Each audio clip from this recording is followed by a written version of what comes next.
आप जो भी सामान खा रहे हैं क्या वो पूरी तरह से शुद्ध है?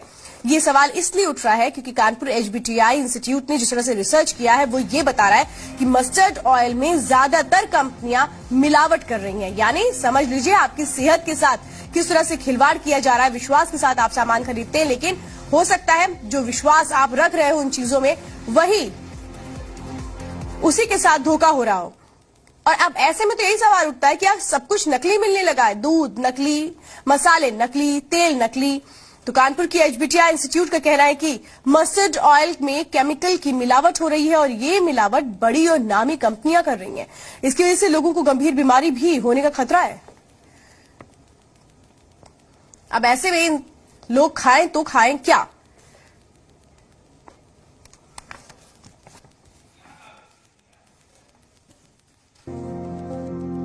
भारत में सरसों का तेल सदियों से खान पान में इस्तेमाल होता रहा है।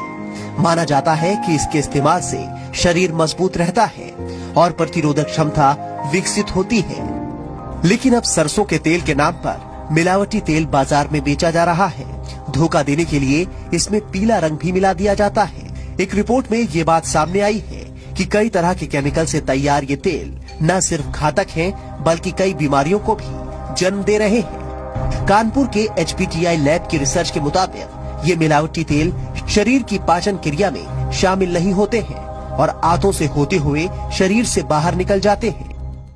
बाजार में जो सरसों का तेल है उसमें बहुत मिलावट है, अतः उस पर हम लोगों ने एक अध्ययन किया है और उसी अध्ययन के अंतर्गत ये पाया गया है कि जो बाजार में साधारण तेल जो खुले हैं सब ब्रांडेड प्रोडक्ट मल्टीनेशनल्स के सब भारतीय उत्पादक करता है, उनमें बहुत मिलावट है। एचबीटीआई ने रिसर्च के लिए कई राज्यों से तेल के नमूने इकट्ठे किए। इनमें लोकल तेल से लेकर बड़ी कंपनियों के ब्रांडेड तेल भी शामिल थे। 8 महीने की रिसर्च से पता चला कि तेल में कुछ केमिकल तो मानक से 20 गुना अधिक मात्रा में मौजूद थे। रिसर्च से पहले भी ये साबित हो चुका है कि सरसों की जगह अर्जिमोन के इस्तेमाल से ड्रॉपसी जैसी बीमारी हो सकती है।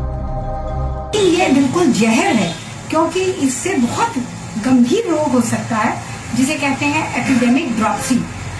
यह एपिडेमिक ड्रॉपसी बहुत खतरनाक बीमारी है।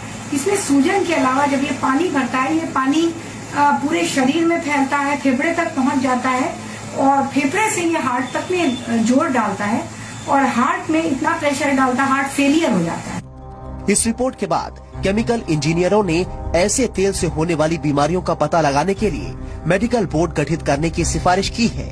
वहीं आम आदमी भी रिपोर्ट के बारे में जानकर हैरान परेशान है। पहले भी ये बात सामने आ चुकी है कि देश में जितना सरसों पैदा होता है उससे ज्यादा तेल बाजार में मौजूद है। ऐसे में मिलावटी और नकली तेलों पर रोक लगाकर ही आम आदमी की सेहत का ख्याल रखा जा सकता है। तो आप जो भी खाइए कम से कम ये सोच के खाइए या समझ के खाइए, देख कर खाइए कि दरअसल उसमें कहीं ऐसा तो नहीं है मिलावट है। अगर लग रहा है आपको खाने में कि टेस्ट में कुछ फर्क है या कुछ भी है तो फिर अलर्ट हो जाइए। तो नकली खाद्य तेल लीवर को किस तरह से नुकसान पहुंचाता है ये हम आपको बताते हैं। ये शरीर के डाइजेशन सिस्टम को भी बुरी तरह से हिलाकर रख देता है। नकली खाद्य तेल से हाइपरटेंशन और कोलेस्ट्रॉल बढ़ता है। नकली खाद्य तेल की वजह से किडनी भी खराब हो जाती है। तो जॉइंटिस, हेपेटाइटिस, उल्टी, पेचिस, एनीमिया जैसी घातक बीमारियां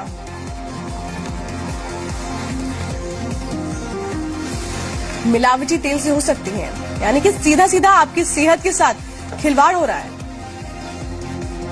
तो चंद मुनाफे के लिए कैसे लोगों की सेहत के साथ खिलवाड़ कर रही हैं कंपनियां, लेकिन इन्हें क्या रोकने के लिए कोई नियम नहीं है? क्या इन पर सख्ती नहीं हो सकती? और इस तरह से हिम्मत कैसे हो जाती है मिलावटखोरों की मिलावट करने की? क्या कहीं ना कहीं सिस्टम की खामी इसमें नजर आती है?